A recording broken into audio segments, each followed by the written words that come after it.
রবি ঠাকুর শরৎবাবুকে বলেছিলেন, শরৎবাবু একটি নিতান্ত সাধারণ মেয়ের গল্প লেখো তুমি, নিতান্ত সাধারণ মেয়ে, কিন্তু তাকে তুমি তোমার কলমের আঁচড়ে করে তুলবে অসাধারণ।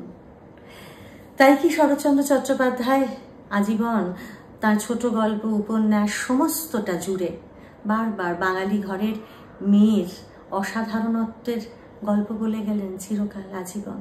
আর এই গল্প বলতে গিয়ে বারবার কি তার নিজের একেবারে ভালোবাসার প্রকাশ হয়ে পড়েছে? এই ব্যাপারে কি শরৎচন্দ্র চট্টোপাধ্যায় নিজেও অতটা সচেতন ছিলেন?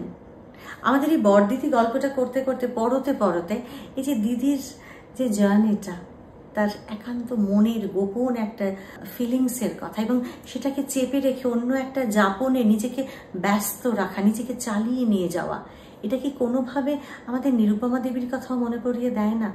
হে নিরুপমা গল্পটাও আপনারা বড়দিদি শুনতে শুনতে একবার শুনে দেখুন তো, নটার গল্প ইউটিউব চ্যানেলেও আছে। আর হ্যাঁ, বড়দিদি যারা এখনো শোনেননি তারা আগে বড়দিদি শুনুন, তারপরে হে নিরুপমা গল্পটি শুনে দেখুন। কেন শুনবেন? শুনলেই বুঝতে পারবেন।